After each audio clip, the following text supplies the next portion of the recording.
Tech Talk with Matthew Dickerson. Matthew Dickerson. Tech Talk. Sit back and relax. It's time to talk technology. Hello, masters and apprentices, mentors and proteges alike. Are you ready to solve some of the really big, pressing problems of the world? Well, grab your thinking caps and find yourself a comfy seat, because it's time for Tech Talk with Matthew Dickerson. And here, to stir the creative juices of our collective minds, he's got his thinking cap perched on his head with a thoughtful little tilt on it. It's Matthew Dickerson, back fresh from his globe-trotting antics. Welcome back to headquarters, Matt. Thank you. Good to see you in the flesh again. It's always a bit nicer doing it person to person rather than a lot easier over the phone wherever we might be. So it was nice. But I did enjoy my trip. We talked last time, I think, about toilets in South Korea. This time we had a lot of conversation about toilets. That's right. I did manage to make it to the Japanese Grand Prix at Suzuka. How are the toilets? Well, I didn't visit the toilets there because they had lineups very long, so I thought I'd just hold on for a bit there. I'm sure they wouldn't have been as flash as the toilets in South Korea, but it is just wonderful being around the technology that's there. Of course, they don't let me into the pits and play with the cars there. You just know all the, I know, silly of them. I know all the little minor developments that are changing and just the wind tunnel testing. I just love the idea of Formula One in terms of refinement. But probably the highlight for me, or two highlights actually, if I can have two highlights. One was the full-sized Lego car to represent one of the Formula One cars. Thousands of hours spent in designing, thousands of hours spent in building, and you look at it, and it is. I've stood beside Formula One cars, I've stood beside this Lego car, and it's full size, and as far as Lego is concerned, pretty cool. And I think it'd be really good on the racetrack because they do crash, it'll just fall apart, and they can just get the guy there and put it back together again. What gets me about Formula One is that, was it 20 years ago or more, that where they were becoming so powerful, they had to put limits on how much power these things could have. So the art became in designing, every other component of these cars to go faster without the extra power out of the motor. Is that right? Well, they were getting stupidly fast, and that became dangerous. Because you're going faster than an aeroplane at some parts there. And in fact, they talk about the amount of downforce created by the wings on the car itself. If they were going through the Monaco tunnel, for example, and they went upside down, there's enough force there that would actually hold the car up against the ceiling of the tunnel. So there's an incredible amount of downforce. I don't know that it was 20 years ago per se. I don't know my Formula One history. That's right, sounds good. Sorry, folks. But I know they've always had limitations in terms of you can only have an engine of this size. They had the turbo era for a stage there, I remember. But there was always a limit on the size of the engine, always a limit on whether it's turbo or non-turbo. Now they've got some regenerative power. They've got some hybrid power that they're using in the Formula One cars. But again, they've got to put limits on them. And I want to say that when the turbo era is around, the engines might have only been, say, 2.5 litre. And you think, well, that's a pretty small engine. You see a lot of engines a lot bigger than that, and they went really fast. But these things are so finely tuned, and they rev to incredible revolutions per minute, not your average family car driving around. But then you're right. It seems to me now that the engines are all very similar, and it just comes down to the wind tunnel, the time you get in your wind tunnel. Every other thing you can do. That's right. And they'll bring enhancements where they'll just be, we've just changed the shape of this particular front wing just for this particular track, for the characteristics of the track. And the DRS, when they introduce the DRS, so when they open up the back wing, that alone probably adds 10 kilometres an hour or more down the main straight. So just changing the aerodynamics to that level. So literally you've got a back wing for downforce down the main straight. You don't want that, so open it up, called DRS, and that adds at least 10 kilometres an hour to the outright speed of the car during that. So all these little enhancements, and you just realise just how important wind resistance is. As we know, double speed, quadruple air resistance when you get to speeds of 320 odd kilometres an hour. So good fun. But the other thing is the other highlight of mine, 102,000 people there on the Sunday for the race. I only went to the one day. And leaving the circuit at the end of the race, not a scrap of rubbish on the ground, not a mess anywhere. And you saw Japanese people walking along holding their rubbish in their hands, and there were bins at various locations, but they would prefer to walk out of the circuit holding the rubbish rather than put it on the ground somewhere. And I've been to the Melbourne Grand Prix a number of times. I've been to the Adelaide Grand Prix when it was around. Where you were slowed down from your exit because you had to climb through the rubbish. Just about. You could just forge your way through the rubbish on the ground. So it's just a very nice thing of Japanese culture. So that was a bit of a highlight as well as what's happening on the racetrack. Very, very interesting. Well, Today on Tech Talk, we're looking at how Bentley is making the road a safer place for everyone. We have some bad news for people who fancy their paper airplane making skills. And get out your tinfoil hats, folks. The Thought Police are here, thanks to the modern wonders of AI. But enough of this stalling for time. Let's get cracking into the stories. Now, remember dial-up internet? There was a major leap in communication. Once you'd negotiated who had control of the phone line in your house, well, then you had to wait for the modem to work its noisy magic, and then you could send your messages and get emails and download stuff literally in minutes. We have certainly come a long way since then, and thank the fibre optic gods for that too. Since those early days, the challenge has been to get faster and faster communications, and Matt, the new record in 2024 is something to behold. What have they done? They've done something incredible, but first of all, I want to go back for listeners that are a bit younger and just do the dial-up modem. I reckon you could probably do a dial-up modem sound, couldn't you? To me, it's kind of like the whistles and the words. That's right. It was like a beep. It was kind of a bing, bing, bing. all that noise. Yeah. And I remember back to the day when you used to actually connect something physical to a phone to actually have sounds go down the phone, and then of course we got modems. Yeah, you had to take off the receiver and place it into a special adapter. Right. Yeah, they're the ones. Yeah. So things have changed since but then. I mean, I remember also thinking, wow, we are in the future. This is amazing that I can just type stuff here and it'll come out there. That's right. Well, even faxes were a bit like that, weren't they? And they made the same sort of noises. Yeah. And then sending a piece of paper with writing on it, and someone at the other end got the piece of paper with writing on it. It's almost like it reconstructed it. But it was around that time. It was the mid-90s, and I'd already been involved. I had a business I started, and I'd already been involved with technology. So I was attending a technology conference back in the mid-90s. And at that stage, this internet thing was all pretty brand new. And we'd gotten up to a speed of 33.6 kilobits per second with the latest and greatest modems. And at this conference, they were talking about speeds and what we could do with this wonderful new speed. And I spoke to one of the 33,000 bits. That's it, kilobits, not bytes, even bits we're talking about, yeah. So I spoke to this particular presenter, and he told me with great detail the reason that 33.6 kilobits per second was it. As far as copper cabling is concerned, two pieces of copper that we've been using for phone lines for some time, that was it. And the only way we could go fast was by basically replacing all the copper we had laid around the nation, around the world, with other better things to be able to get better speeds. And I thought, wow, that's pretty impressive that this guy knows so much, and 33.6 is it. Oh, well, I wonder what we're going to do next. When are we going to lay new cabling, all the rest of it? And then in 1998, everything that guy told me seemed to go out the window because we got a new modem that was 56 kilobits per second. So according to this guy, 33.6 was it. 56, probably two-thirds faster. Wow, with that same copper cabling. I went, wow, well, this has got to be it now. 56 kilobits per second has got to be it. A couple of years later, we had ADSL come along. We got to 20 megabits per second with ADSL, and then even faster speeds after that. So when we think we're at a maximum, and in technology, it's a very dangerous thing to say, that's it. Yes. We can't go any further now. That's as far as you're going to go.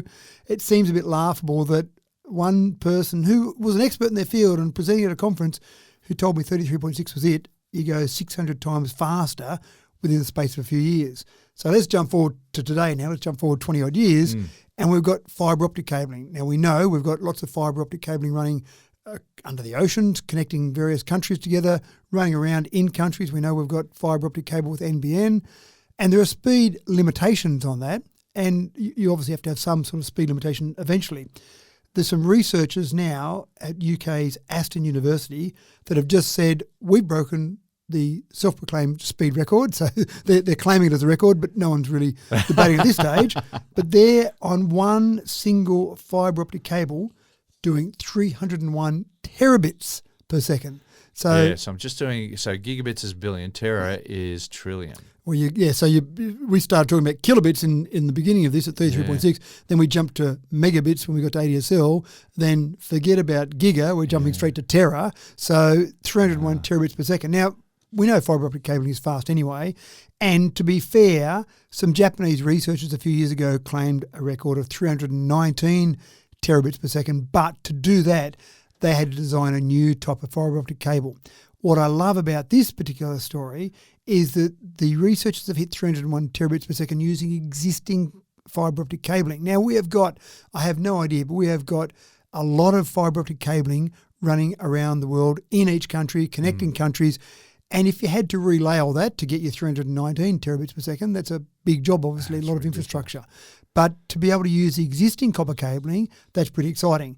Now, So we've got to be able to teleport someone by now. Surely. Yes. 301 terabits per second. I reckon you could Pac-Man into a few terabits, surely.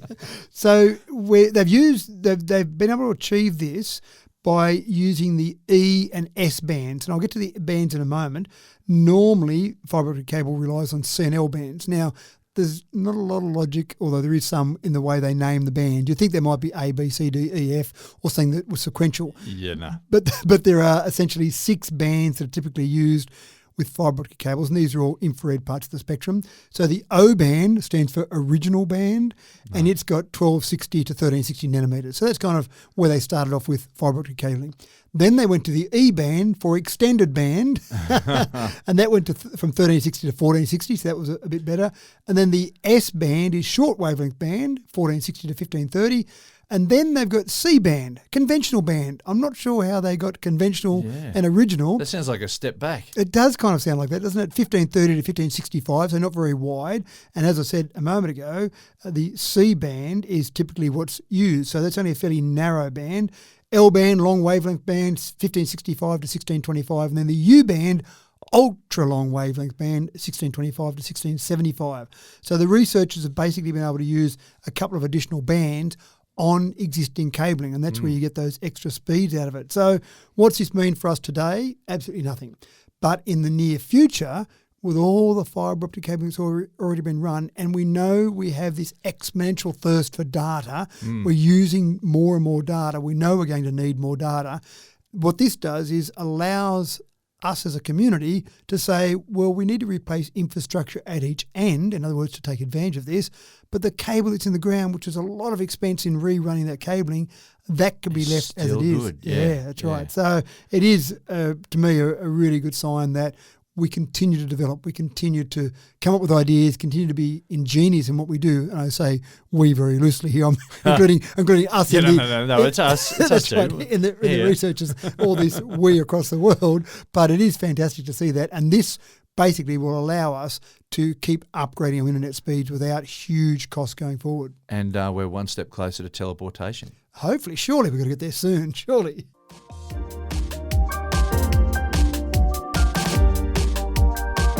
Here's one for the country drivers out there. How frustrating is it when you're zipping freely along the highway just on dusk and that infernal roo bounds out of nowhere for a perfectly timed rendezvous with the front of your car at 100 k's an hour? Now, when I say out of nowhere, we all know what I mean, and that is that thing sprang from the depths of Hades with the simple mission to cost you thousands in repairs, and then it's going to bound off into the wilderness. It looks like Bentley may have a promising solution though, Matt. It does have a promising solution, and we see it on movies all the time where someone's going to go and raid something at night time, so they put their thermal imaging goggles on and away they go and they have perfect vision. It sounds Predator. fantastic. Yeah, there we go. Well, there you go. That It's movie. one of many examples. Was that 80s or 90s anyway? Yeah, probably a long time ago. But thermal imaging. Thermal imaging, all the go. So why not introduce that in vehicles?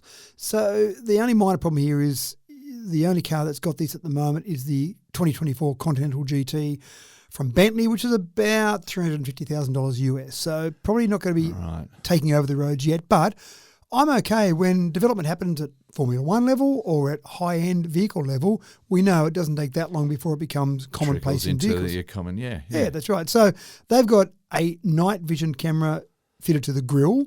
It's got a 24-degree field of view. And what it will do is it looks for thermal images. So exactly as you mentioned there with the kangaroo, at nighttime or at dusk when you've got your headlights and you can see what your headlights can see, but humans, we're not that good. We can only see visible light. Yeah. Using thermal imaging, they can see other light. Now, it's obviously displayed in the car. There's a 12.3-inch panel that it displays on, so a bit smaller than, say, in a Tesla, but still reasonable size. And I watched some videos of it in action and driving along, At night time, I could see pedestrians, I could see joggers, I could see cyclists, and they were pretty clear in the view. Yeah, right. So- that's got to be a big benefit, for those. I talked about roos, Yep. and, if you're in the Northern Hemisphere, mooses and whatnot. Yep. But, for cyclists and pedestrians. That's right. And especially, I ride a bike, and I ride a bike typically early in the morning because it's a convenient time to do it, but I'm always conscious I've got lots of lights and radar and all sorts of things on my bike to try and make sure I don't become a victim to a car. But I think this is one of those things where definitely we'll see this start to be integrated into more and more cars as we go forward. Obviously, it can pick up anything that's got a heat signature, and that always works better when you've got a differential in temperature. So at night time, when it's cooler, you see someone like a human that might be, especially a jogger, might be running along, putting out 35, 40 degrees Celsius from their body. That might be really convenient for them to be picked up by that. But it might be a bit tougher if you're in a very warm climate and you see something else that's got a similar warmth to the surrounding air. But I still think it'd pick it up okay. So snakes and lizards, they're still at risk. Probably snakes, which I'm not overly concerned that a snake's going to come out. Tortoises and cause that are trying damage. to cross the road very slowly. Yeah, that's right. So you've still got a few risk factors there, but if it saves some pedestrians, saves some cyclists, and that's obviously a pretty good start for it all. The only thing that worries me a little bit, and certainly when I was looking at this, some research on this was brought up as a concern, is that you tend to get to the point now where there are so many things happening in your car, you almost lose track of what alert, what noise, what you thing you've got to look out look the at. windscreen, at the window. And that's right. It's almost, I've got to look forward as well. But you do, you're starting to drive along and you get a beep go off or you get a warning go off. You start to reverse out, the steering wheel will vibrate, you drift off the lane, you might get pushed back over. Yeah. There's all these different things. You want to be able to look out the front window, obviously. How much time are you actually going to look out the thermal imaging screen versus the front window when you're driving at night time. So it's a whole range of things going on in the cabin, and that's been highlighted because we've only got one set of eyes and we tend to only look in one place at a time. So it's hard to take all of this in. Well, I wonder if AI is going to kick in here and tell us what's worth paying attention to and what's not. It probably would get to the point where you'd be highlighting, there'd be some sort of highlight, some sort of warning. You've got to learn what all the warnings mean too, James. There's different noises that go off, and sometimes different noises, different visually. And there's a little bit of panic. Go, what's that one? And yeah. That's right. So there's nothing worse than one of the kids in the back seat playing on a Nintendo, and there's a noise goes off, and you go, "What was that in the car? What's going wrong?" And the kids in the back going, "Oh no, that was just me." So you do hear all these noises. There were no warning signs and signals in a 75 Falcon. Well, that's true too. And there's no Nintendo in the back seat either. It was Spotto or something, wasn't it? Yeah. So it's quite fascinating, though, to see that we continue to evolve in this area and continue to make our cars safer. But certainly I like the idea of a thermal imaging camera and then throw a bit of AI into the mix somewhere down the track. Yeah.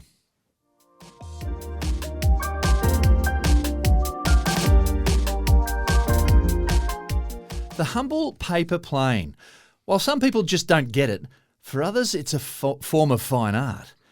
A type of origami where perfection is measured in sweet, clean airtime. In my time as a science teacher, I've come across adults and children alike who compete for sheep stations in paper plane competitions. Their trusted design is a mark of honour. But all that is about to come tumbling down. Matt, now that robots have been allowed to sit at the table. I know you're a paper plane fan, and I know am. you love your paper plane folding and trying to outdo someone else. So my sure. intro came from the heart this time. Exactly. And I wasn't sure if you'd like this story or not. No. But there's been a new robot created called Paperbot.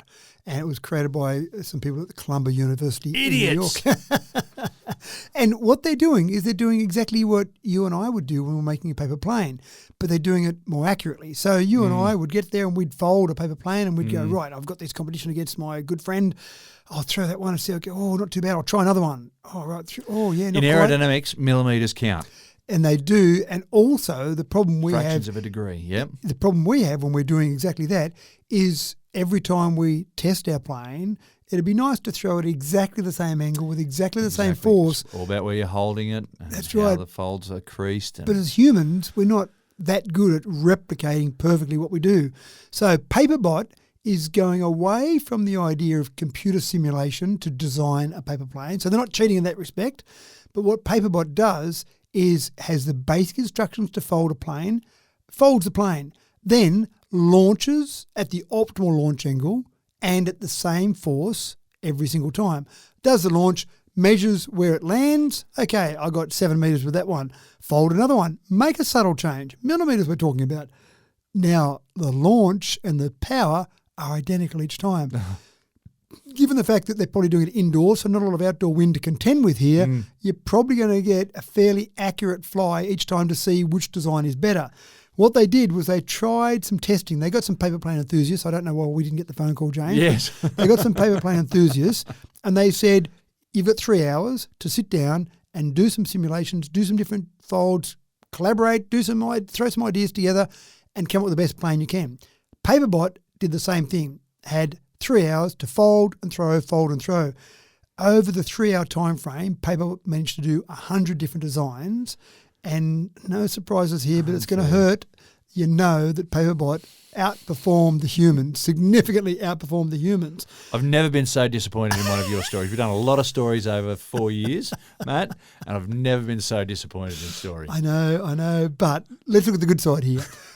I know we've talked before about some material science where a similar concept has occurred where forget about doing computer modelling because sometimes strange things happen.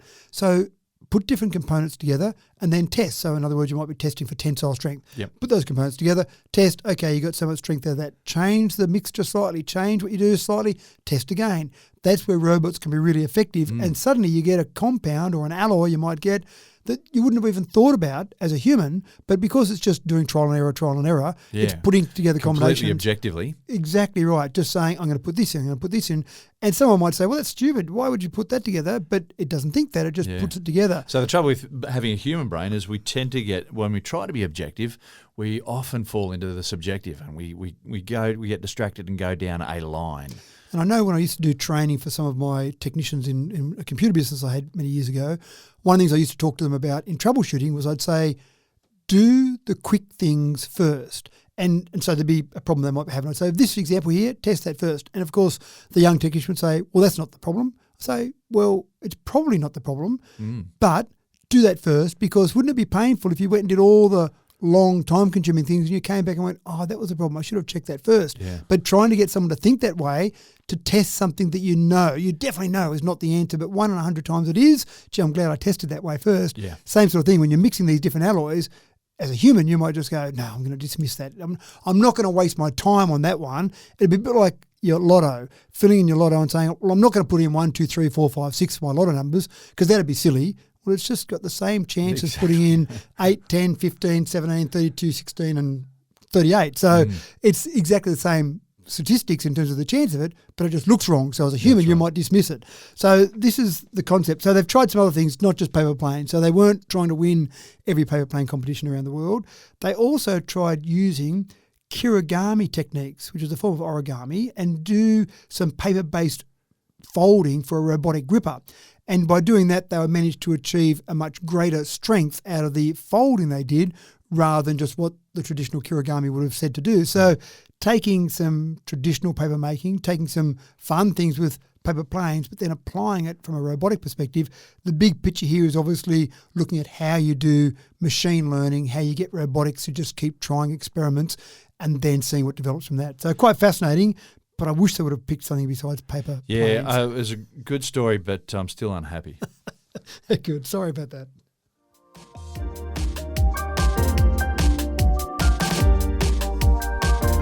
Medical implants that need power. Now there's a dilemma.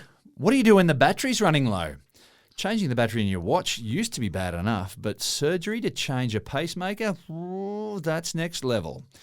Well, those days may soon be over with a new battery that recharges with every breath, Matt. It is fascinating. Well, the first part's fascinating as well. What you said is spot on.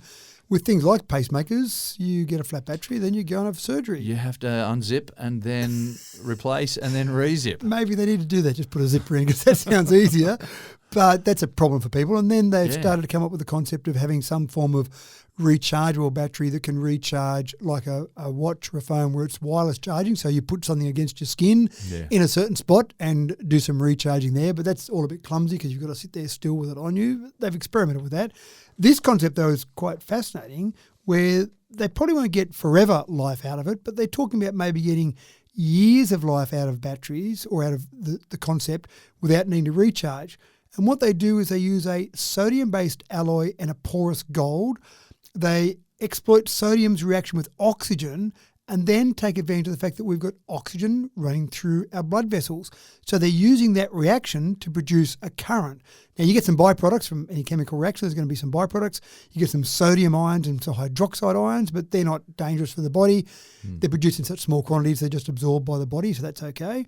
The biggest problem they're having at the moment is just getting a stable voltage out of this because the oxygen's flowing through at different rates. Oh, yeah, of course. Yeah, so that's a part of the problem. But they've done some tests on rats, for example, good old rats making their contribution to humans again.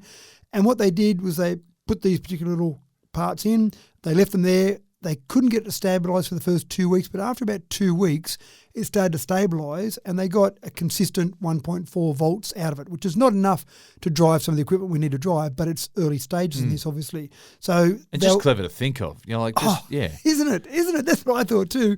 Now, you have got a sodium electrode in this, so that will eventually deplete. So essentially, that's what you'd have to replace, but you'll get much longer out of it because it's not being a battery that's charged up and then depleting. It's actually generating power as you go, but it is using up some of that electrode as the process goes on. But at the moment, again, in rats, that's all we've got it.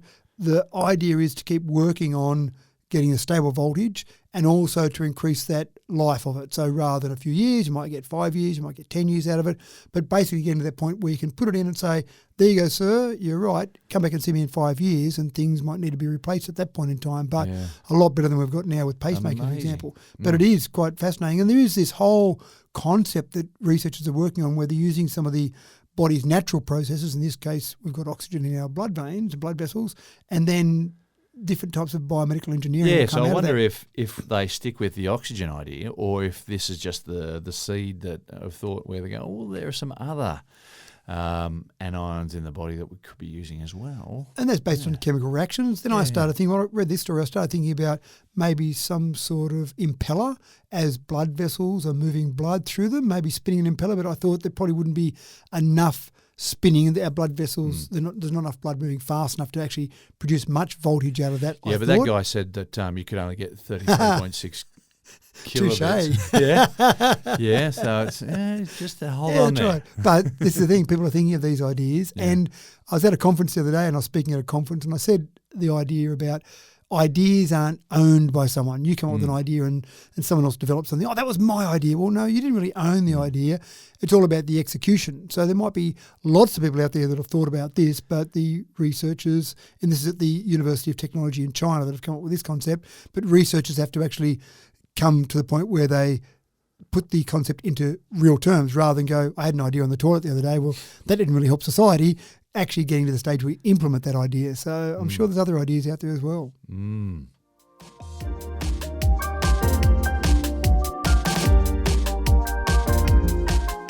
Some things just die hard, and that can certainly be said about vinyl LPs. Now, we were supposed to have farewelled them with the onset of CD technology. But the crackle and the hiss as the needle hits the plastic is a lure that cannot be shaken. Indeed, vinyl combined with a face-melting 42-inch subwoofer is how classics like Zeppelin and Hendrix were always supposed to be heard. CDs were a passing fad, Matt, but it appears vinyl is here to stay. I'm going to say a sentence that's got two problems from my perspective. Vinyl records outsold CDs in the US last year. Now, I've got two problems with that. What are we doing buying vinyl and what are we doing buying CDs? Yeah, who's still buying CDs? And the answer is, and it came from one of my colleagues who was telling me she was able to locate a CD of her favourite performer that she could play in her car stereo. And I thought to myself, my first thought was, you're still playing CDs. You've still got a car stereo. That's right. So the numbers are incredibly scary. In 2023, 43 million vinyl records were sold in the US alone. 37 million CDs were sold in the US alone. What are people doing? Now, I do blame Taylor Swift for some of this. Taylor Swift actually released some of her songs, some of her music on vinyl. And so Taylor Swift fans, and there seem to be a few of those out there, they will buy anything that Taylor Swift releases. So if she releases songs on vinyl, they're going to be bought. So I blame Taylor for some of those. I don't know how many of those 43 million were Taylor Swift, maybe 42.9 million. No, it wasn't that many, but that's one part of it. But people do still love that sound, and I'm not an audiophile. Sorry. When you've heard Led Zeppelin played on one of those old school hi-fis with a really powerful set of speakers, it's awesome. So you would, I'm actually after Jimi Hendrix the same, yeah. I'm after the convenience. Jimmy Page, like it's just, it's something. I want to just stream my music, download it for convenience factor, and I'm not. I get that too. I'm not a good enough audiophile that I could say, if you sat me in a room and said, tell me which one's vinyl, which one's a streaming song, I reckon the only way I could tell the difference is because of the crackle and hiss. The crackle and hiss, there's an expectation of what's about to come. True. Yeah, it's true. a little intro, and Yep. you go, oh, okay. I'm sorry. I'm now probably going a little bit too deep into this. Well, I used to nickname some of my records when I was a kid growing up as rice bubbles because they had snap, crackle, and pop Yeah, throughout them. yeah, So they were terrible. And obviously the problem here is that you've got this needle sitting in a bit of plastic, spinning around in circles, and that eventually wears it out. So you do get the record where it sounds terrible. It's that mechanical damage. It is, and you even get to the stage where you've got the old belt, the rubber belt, they stretch sometimes, and so it actually slows down how fast your record is playing. We had a drummer from the Reels who was friends of one of my big brothers, and he walked into our lounge room one day, and he said, you need to replace that belt. And we were going, what do you mean? Well, that belt that stretched, that's not the right beat for that song. It wasn't a real song, it was just a song, and he was obviously so much into his music, he'd pick that up, and you sure? And anyway, my sister took that down to the local repair store and they said, oh, yep, you'll definitely need to replace that belt. When they used to repair stuff. Repair stuff, that's right, yeah. So obviously there are all these problems with vinyl, but people are still buying them. I don't know how you go with a vinyl record player in your car. The CD player is one thing, but and they're a bit harder to put on your hip while you go for a run. Hitting those potholes takes its toll. Yeah, so I'm fascinated by this, and this is the second year in a row, believe it or not, that vinyl has outsold CDs. So it just seems fascinating. And I don't know who's coming back, Matt. Producing CDs. Look, and I get the vinyl, the raw sound that you might get from vinyl, but then why are people buying CD? Because CDs are in a digital format, so surely everything should be outselling CDs at this stage. That's right, because you're streaming. Surely the digital format of that is going to be the same quality as a CD. Yeah. And surely you can find I love that actually, when you're driving in the car and you say to the kids, oh, this is this old Led Zeppelin song. And they go, what are you talking about, old man? So you just say to your streaming app, I want to just play this song, and it finds it, it plays it, rather than going, wait till we get home, I'll go and search through the records. Look, when I hear Dire Straits' Brothers in Arms on CD, I'm listening for the crackle and hiss, and it's not there. So that was one of the first. That was one of the first LPs that we got. Yeah, right. Sorry, I can't say that. Rock and roll LPs, I got to say. Yeah, right. Yeah. Well, it's been a long time. Vinyl was the primary music source till 1987. That's when CDs came along and started to take over the world, and everyone went, wow, this is fantastic. You mean they don't wear out? You mean it doesn't skip like a vinyl record does? So anyway, I'm fascinated by this. I'll report again next year to see if 2024 holds more of the same, and I'm somewhat suspecting it will.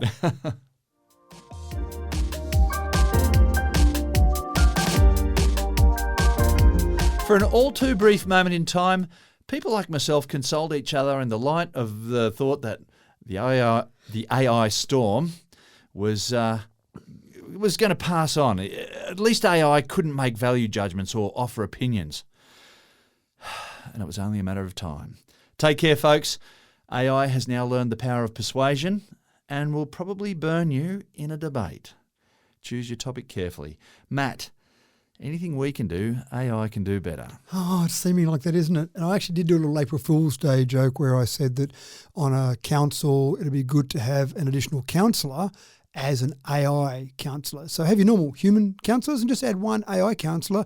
And some of it was based around this idea of this story where an AI counsellor would be really good in a debate. It would take all the human emotion out of it, all the pleadings about people saying, oh, I don't like it next door to me, all the things that seem a bit illogical, and just look at the raw data, deal with the facts, and say, this is how it is. And so in this particular experiment, they got 820 volunteers. And they divided them into two groups, and they said, they didn't tell them which one, but they took half of them and they said, we're going to debate topics and you're going to debate against a human. And the other half, they said, you're going to debate against an AI. So they put together some questions, they put together some debating topics and just some random things that were not necessarily things that were their areas of expertise. So, for example, should we keep using, and this is in America, keep using pennies in our currency? I mean, 1 cent, we got rid of 1 cent coins a long time ago, so pennies in America, should we get rid of those? And what are the arguments for and against those, and debate that? Or what about animal testing? Is animal testing a good thing for humans, and what's the debate around that? So they put together that, and then they said, off you go, have your debate and see how you go. At the end of it all, the participants were given a questionnaire and said, how do you think you went in your debate, and are you more likely to agree with your opponent? Well, the humans who debated against an AI said they were 81.7%. They were weak. That's right. They didn't know they were debating against an AI. Well, they weren't told. They might have worked it out. Okay. But they, at the end of it all, when they were asked, 81.7% said they're likely to shift towards what the AI was saying. So pretty much an effective debating tool. When they were asked the same question and they happened to be against the human cohort, it was about 50-50. So would you shift to the view of the opponent? And it was 50-50 yes or no. So basically, as you'd expect, I think half the debate yes, half the debate no. But if you were debating against AI, then it was 81.7%. Now, I used to do a bit of debating back at school, and one of the things that used to always be top of mind would be making sure you've got data, research, information in the back of your mind about the topic you're debating, so that you could present that in your debate, but also if the opponent put up stuff that was wrong, you could basically say, well, that bit of information is wrong. That's a slight advantage AI has. It has access to all information. So if you say... But including the wrong stuff too, right? Well, hopefully it's clever enough to weed that out. But when in that debate, in that argument, if you say, well, 22% of people do this, or we've got data that shows that, well, the AI tool, you can't bluff it. You can't get away with saying, I think this will sound good, I'll just say it and see if I can get away with it, which I'm not saying that ever happened in debates that I did, but maybe it could happen. Yeah. But it's quite fascinating, and it's just using the data. It's using the information and coming up with the arguments based on that. So it's quite fascinating. So my April Fool's Day joke mightn't have been such a silly one after all. Maybe having an AI tool as part of government, as part of a formal debate, mightn't be such a bad idea to see what happens when you take the emotion out of something. So pretty scary. Yeah.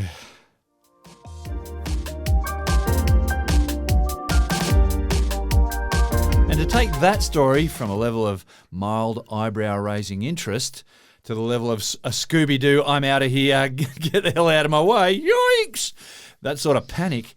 Hot off the press is the headline that AI is now getting into mind reading.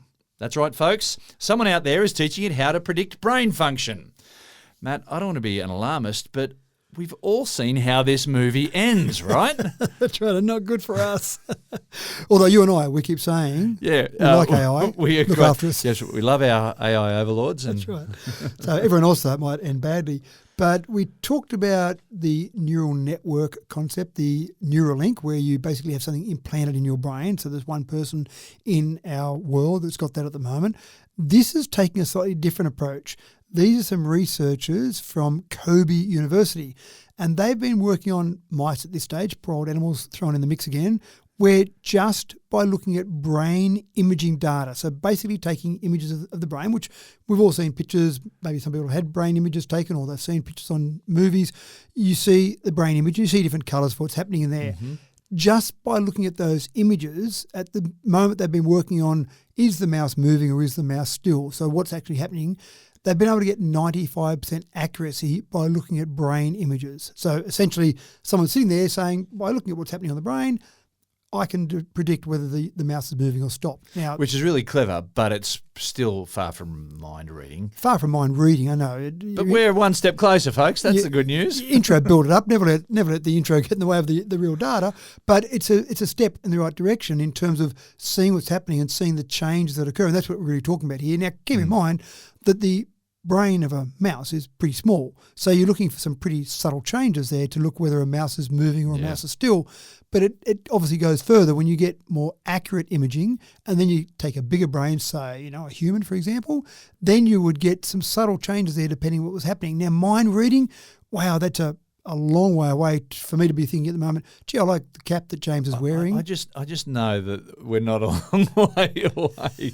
I just get this sick feeling that we're not very far away. But anyway, keep going. And sorry. may be right. But this is talking about non-invasive, and that's, I think, the real difference here, the difference from Neuralink, for example, non-invasive. Look at that image of the brain. How does it change? And then getting enough data, and this is where AI becomes the critical tool, getting enough data of what are you thinking about now? Oh, what's the picture of your brain look like? What are you thinking about now? What's the picture of your brain? Oh, you're walking now. What's the picture of your brain look like? You're driving a car. What's the picture of your brain look like?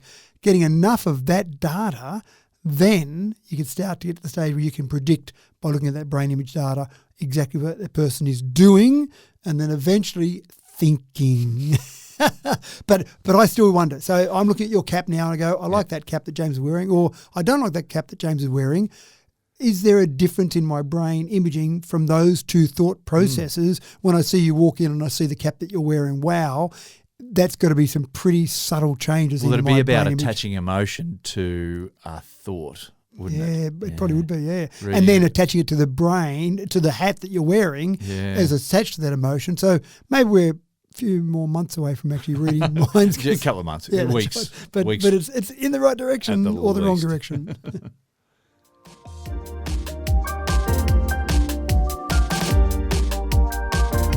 Are you one to keep a journal?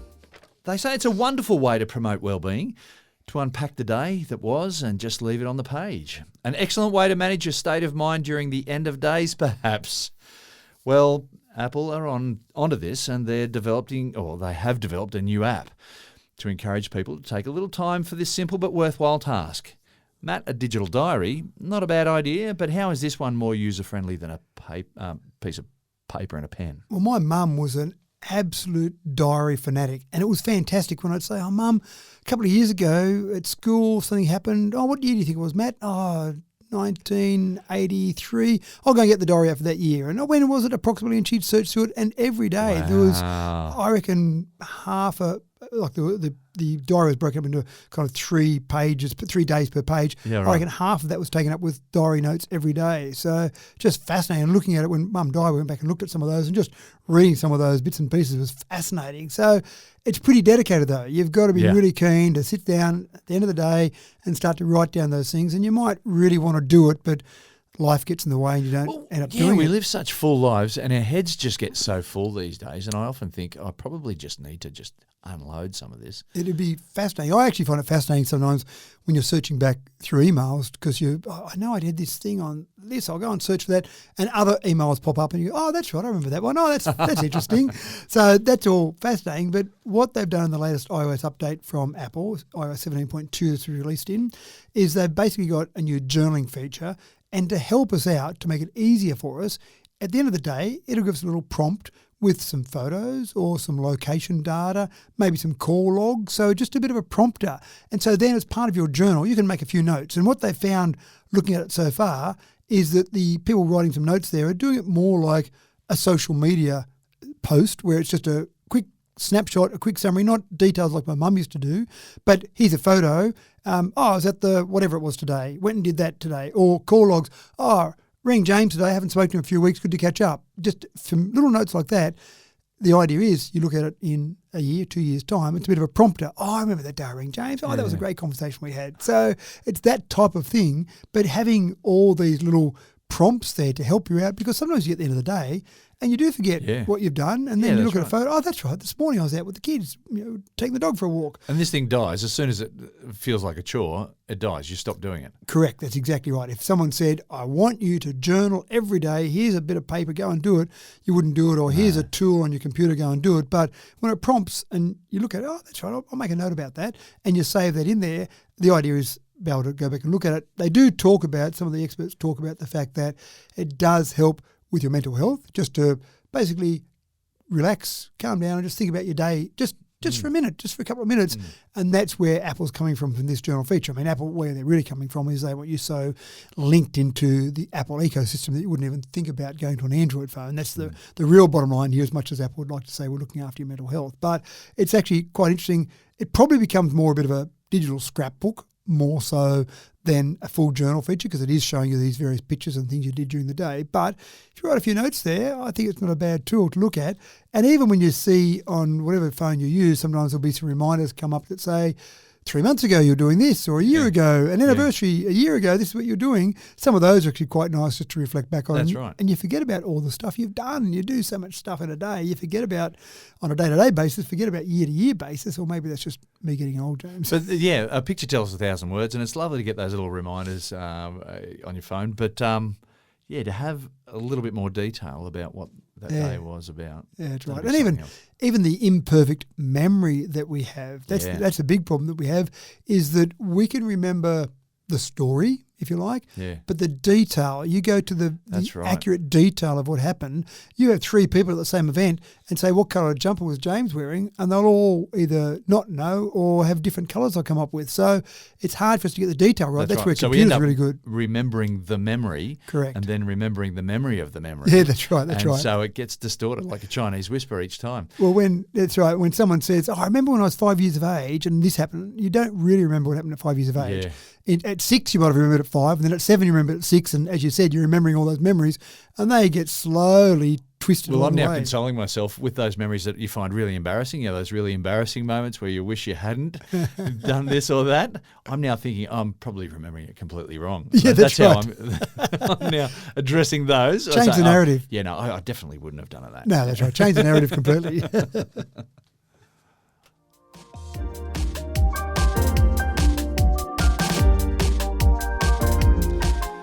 There is no shortage of influencers on social media these days.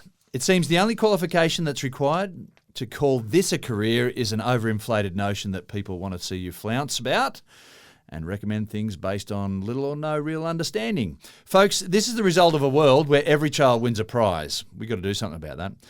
Small wonder that young Americans are dropping these superficial Western platforms and flocking to a new Chinese go-to platform for some straight-up honesty.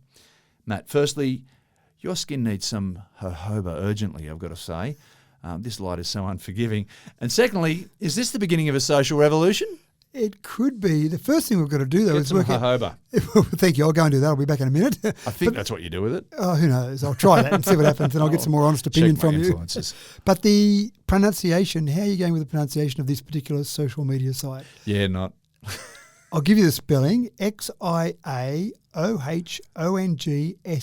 and I'll have a go first if you like.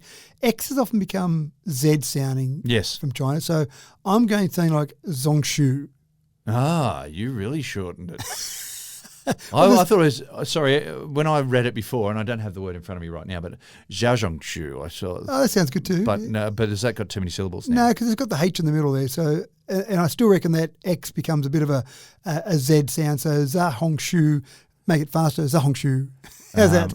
Chinese people, please don't take offence. Dial in with the phonetics. That's right. So it is fascinating, though. You do see so many social media sites where the world is wonderful. They'll post things and it's the most wonderful day. It's the best thing ever they've just done. It involves someone dancing by infinity pool. That's right. And dousing themselves in jojoba. I absolutely agree with you. I did a Dancing with the Stars event recently and I wasn't very good. I was overseas when the training was meant to be happening and I did very limited training and I'm not very talented and I'm old. So I did along to help with a fundraiser, but I got a trophy. Hey! The winners deserve their trophies. That's right. I didn't deserve mine, but I got a trophy still. So that's the. Did all the other people get a trophy? Everyone got a trophy. Ah, right. Okay. So the next step is to become an influencer. That's right. Obviously, I've got a trophy now. Look at me. I'm a star dancer. People want to know about how you dance. That's right. So we do have this thing where everything's wonderful, everything's beautiful, and you then don't get honest advice. The only time you get honest advice is when it's very critical and people are happy to dump on you like a ton of bricks. So you get the extremes. You get everything's wonderful, the world's beautiful. All or nothing. That's right. So where Xiaohongshu comes in is they're really focused on giving honest, direct and constructive advice. So people post things and they say, I don't want you to be polite. I want you to be honest. Do I need some skincare? Do I look good in this dress? What do I need to improve? What do I need to change? Hey, here's my dance. Can you tell me where I should improve it? Whatever it might be, I should have discovered this site a few days before What my Dancing with crystals the and Stars. essential oils should I be using for this? Exactly right. So it all started back in 2013 in Shanghai with a travel shopping guide where they tried to make sure that they were giving direct and honest advice about some travel shopping. And then it's kind of developed where they realised that they're onto something, and they realised that maybe people do actually want helpful, constructive advice. You say to your friend, here's a new whatever I've got, what do you think? And if they say, oh, that's pretty good, you kind of go, no, I want you to tell me really, is it actually any good? If it's not, I'm still going to be a friend, but just tell me, I want your honest advice. So this is where this is coming from, because the world has become so superficial, and again, influences and airbrushing. When the royalty in England starts airbrushing, you know that the world has been taken over by airbrushes. So you need a supportive community around this, though, because obviously part of the issue is that people might get the honest, constructive advice, and they mightn't love the idea of this because their whole world has been superficial up till now. So you probably need a bit of support around you before you go and play with this site and see whether it's for you. But the numbers are talking. It's got 300 million users at this stage. Some of the various hashtags associated with this are getting 500 million views. So people are jumping onto it. People are liking what it's got to say. Now, again, 300 million in China maybe isn't that many because you've got 1.4 billion people, but it's 300 million across the world, which still isn't too bad for a social media site. It's not the 3+ billion that Facebook's got, but it's... And I wonder if there'll be other copycat sites that sort of or do something very similar. Yeah, and look, I think the real fine line here is there's not racism on this site, there's not body shaming on there, but there's honest advice. So there's a fine line. Body shaming and saying maybe you could lose a couple of kilos, there's a fine line there. Maybe if you're healthy, you could lose a couple of kilos rather than body shaming or fat shaming someone. You know, there are fine lines there, but this is where this tries to tread along those fine lines. And on that note, and on this note, la, as they dim the lights and draw the curtain, it's time to pack up our technological songbooks and vacate the stage sans encore, just for 1 week at least. Thanks for another cracking tech talk, Matt. Well, I'm going to hang around a bit because I've got some paper planes to make. If the robotic Paperbot took 3 hours, I'm going to spend another 3 hours just flying planes here and see if I can get something better. Well, I'm going to join you. AI seems to be rapidly invading that space that we once called humanity. At least in the paper plane arena, I refuse to capitulate to the machines, should I say. I say bring it on, RTDT. Give me your best. Loser has to sit in the corner with the pot plant and be an office printer. Thanks for tuning in again, folks. Tech Talk is designed and built by skilled Swedish craftsmen with the unique fragrance of Scandinavian alpine woodland and just a hint of silicon lubricant, so you know it's good. I'm James Eddy, and as always, it's an absolute pleasure to bring you today's episode. We will deliver again in 1 week's time. We look forward to your company then. Bye for now.